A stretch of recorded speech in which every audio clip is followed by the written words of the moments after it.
자, 오늘 시장에서 조금 이슈가 될 만한 내용들이 있는데, 미국의 머크사, 먹는 치료제죠. 먹는 코로나 치료제가 저소득국의 복제약을 허용한다 이런 기사들이 있습니다. 머크가 중저소득 국가에 먹는 코로나19 치료제 복제약 보급 결정을 했습니다. 이렇게 먹는 치료제, 다른 제약사의 제조 허용 등 다양한 기사들이 나왔는데 그중에 대표적으로 살펴보면 파이낸셜 뉴스에 출처 후에 머크가 중저소득 국가에 먹는 코로나19 치료제 복제약 보급을 결정하였습니다.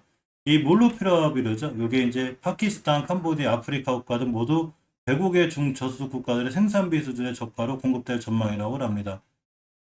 월스트리트 저널은 몰루피라비를 개발한 미국 제약사 머크가 유엔이 후원하는 비영리 기구인 약품 특허풀에 생산 면허를 주기로 했다고 보도했죠. 이로써 이제 그 소득이 낮은 국가들도 신종 코로나 바이러스 감염증 코로나19의 게임 체인저라는 이런 평가를 받는 이 약을 조금 싸게 값싼 복제약으로 확보할 수 있도록 이렇게 했다는 거죠. 이거는 세계적으로 굉장히 환영받고 있고, 아직 FDA의 이 승인 신청 받지 못했죠. 그래서 FDA가 최종 임상시험 결과를 토대로 신속히 사용 승인을 요청함에 따라서 현내 사용 승인이 가능성이 높다고 합니다. 미국은 이미 미 규제 당국 승인을 전제로다가 170만 회, 그러니까 FDA 승인이 나면 170만 회분이 10억 달러에 사들이기로 벌써 합의가 된 상황이고, 한국과 호주 같은 우리나라들도 이제 이렇게 현재 목과 고문 협상을 진행 중이라고 이렇게 월스트리트 저널은 전했습니다. 이 화이자나 모더나 아스트라제네카 같은 백신 업체들은 이제 복제약 면허 생산을 다 거부했는데, 이 코로나 치료제인 이제 머크가 이렇게 해놓은 건 세계적으로도 굉장히 환영받고 좋은 상황이 되죠. 우리 주식에는 이 바이넥스가 이런 관련해 좀 움직였다는 기사가 있어서 한번 보려고 합니다. 자, 머니에스의 기사고요. 바이넥스가 머크 경구용 치료제 복제약 허용에 따라서 국내 복제약 위탁 생산 업체로 부각이 됨으로 인해서 주가가 좀 강하죠. 이렇게 보시면 이제 바이넥스가 위탁 생산 업체죠. CMO 업체인데 사실 바이넥스는 저도 잘 알고 있고 스푸트니크 V 이제 CMO 관련해서 연결이 잘 돼 있었는데 이런 스푸트니크 V가 EMA나 WHO 승인이 늦어지면서 사실은 제약바이오 업체들 중에서 스푸트니크 V 관련주들이 굉장히 지지부진했었는데 오늘 유일하게 이렇게 바이넥스가 좀 강하게 반응하고 있죠. 사실 바이넥스의 주가는 그동안 많이 떨어져 있었어요. 엄청나게 속을 시킨 종목 중에 하나인데 이 워크사와 관련해서는 이렇게 HK노엔, AB프로바이오, G3BNT, 녹시자레스, 바이넥스가 연결이 되어 있는데 G3BNT 같은 경우는 강한 경우는 물론 워크사 이슈가 있을 수 여러 가지 이슈가 있을 수도 있지만 결국은 이 HLB의 피해 인수될 확률이 자꾸 높아지고 있죠. 법원에서 G3홀딩스하고 다른 업체 하나가 이 소송을 걸은 게 전부 다 기각됐기 때문에 상당히 HLB에 대해 인수가 될 확률이 높아지면서 다시 한번 각광을 받고 있고 기술적으로 이렇게 20개선까지 갔다 올 수 있는 그런 상황이 됩니다. 자, 바이넥스는 많이 떨어졌죠. 예전에 이 스피크 바이 CMO와 연결돼 있어가지고 CMO도 엄청난 기대감을 모았는데 많이 올랐어요. 이전 저점이 보통 6,000원대였던 주가가 거의 한 39,000원대, 그러니까 한 6배 가까이 올라가면서 크게 올라갔다가 두 번 정도 긴 꼬리를 달았습니다. 이렇게 고점 대비 두 번 정도 긴 꼬리를 달고 기술적으로 보면 중요하게 깨지 않아야 될 5개월선 이탈, 20개월선 이탈하면서 이렇게 많이 밀렸죠.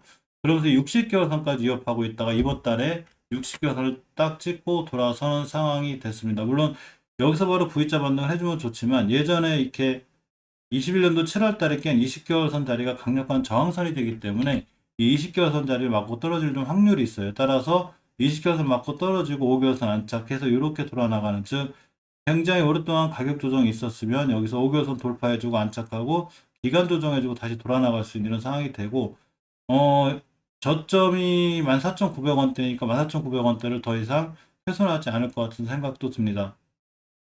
우주선 돌파 안착이 굉장히 중요한 추세 턴이 돼서 내일까지 좋은 호재와 함께 20선 위에만 올라가 주면 20선만 깨지 않으면 여기서 추세가 턴이 되는데 일단 오늘 급등했다 꼬리 달고 떨어지면 다시 5선까지 밀릴 수 있고 우주선을 잘 지켜주는 선상에서 옆으로 갈 때 바로 오랫동안 긴 가격 조정으로 옆으로 가는 기간 조정 이후에 올라갈 수 있는 상황이 되니까 요거 관련해서는 조금 기간 조정에 관한 시간이 보이죠. 벌써 며칠 전부터 이렇게 7%대 쉬었다가 오늘 다시 14%대까지 급등하고 있고 일봉상에서는 일단 21선 돌파 안착이 중요하다고 그랬는데 완벽하게 돌파해줬죠. 따라서 막 쫓아가기보다는 이렇게 날아가면 어쩔 수 없지만 쫓아가기보다는 이렇게 21선까지 밀려주거나 5일선 키스하고 돌아 나갈 때 이럴 때 매수해주면 좋고 월봉에서 이제 예전처럼 이렇게 엄청나게 높은 위치가 아니기 때문에 높은 위치가 아니기 때문에 다시 밀린다 하더라도 결국 60개월 선과 5개월 선 이 근처에서 왔다 갔다 하다가 옆으로 가는, 즉 가격 조정 이후에 기간 조정 후에 재상승할 수 있는 그런 상황이 되기도 합니다. 자, 다른 머크사 관련주를 보면 HK는 이거 대장주로 뛰어갔었는데 머크사로 올라갔던 HK는 자체 재료로 올라갔던 어떻게 올라갔든 간에 주봉에서 추세를 유지해주는 5주선을 절대 이탈하면 안 되고 이 자리를 이탈하면 추세가 깨지죠. 5주선의 가격이 6만원대인데 지금 62,300원이기 때문에 여유가 있고 내일 금요일 종가상 이 자리를 깨지 않고 지켜주고 돌아 나가는 게 무척 중요해 보입니다. 일봉에서도 역시 기술적으로 우리가 이 생명선이라고 부르는 한국일선이죠.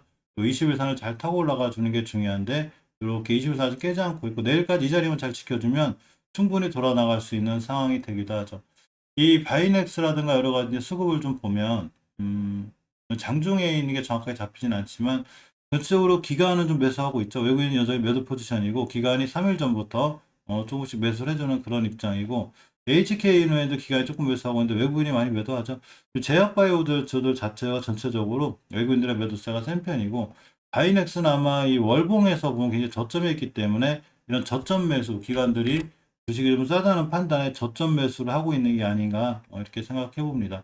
디트리비엔티는 아까 말씀드린 대로 HLB에 피인수되는 그런 호재가 있고 AB 프로 바이오 같은 게 이제 월 말이 다가오는데 월 말 이상 20개월 선만 지켜주면 돼요. 그러면 20개월 선 지켜준 선상에서 자 돌아 나갈 수 있습니다.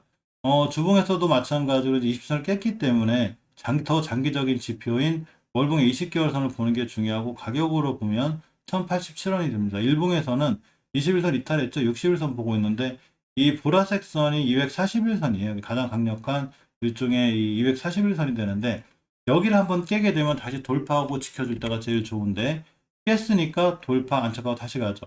여기 못 돌파해주고 돌아 나가고 있고 여기도 못 돌파했죠. 그러니까 다시 떨어졌는데 이 자리 돌파 안착할 때가 2차적으로 매수할 위치가 되기도 하고 또 이 밑에 있을 때는 굉장히 좀 싼 매력도 있습니다.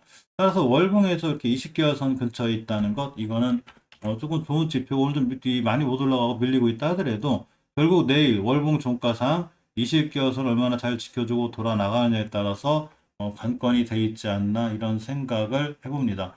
자, 60짜리 같은 경우는 월봉에서 예전에 저점이 2만 원이었던 게 고점이 15만 원쯤 굉장히 많이 올라간 거죠. 따라 당연히 조정이 들어왔는데 지금 밑에 꼬리들을 보면 이 자리를 굉장히 오랫동안 잘 지켜주고 있죠. 따라서 앞으로도 잘 지켜주던 자리는 절대 깨면 안 돼요. 주식은 깨지 않아야 될 자리는 깨지 않아야 되는데 저점인 9만 원대를 기준으로 대응하는 게 맞고 주봉에서 보시면 주봉에서도 확연히 박스권이 보이시죠. 간단하죠. 박스권을 하다 이탈하게 되면 그만큼 위험한 거고 상단 돌파하면 좋은 거죠. 이 박스권을 굉장히 오랫동안 잘 지켜주고 있기 때문에 이 박스권을 기준으로 대응하는 게 맞지 않나 조심스럽게 한번 건의드려 봅니다.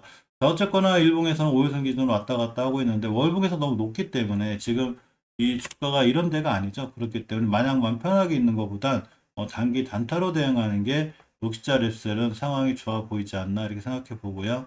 녹시자리셀의 투자자 매매 동향을 잠깐 보면 외국인 기아 다 매도하고 있죠. 아무래도 전체로 월봉에 대한 고점에 대한 부담이 있기 때문에 너무 쫓아 들어가서 하기보단 단기 단타로 이렇게 잠깐 대응하는 게 녹시자리셀은 올바른 투자 방법이 아닌가 생각해 보고 월봉에서 낮은 종목들이나 이런 종목들을 들고 갔을 때 울려도 좀 안전한 거고 언제든지 회복할 수 있는 그런 상황이 아닌가 생각해 봅니다.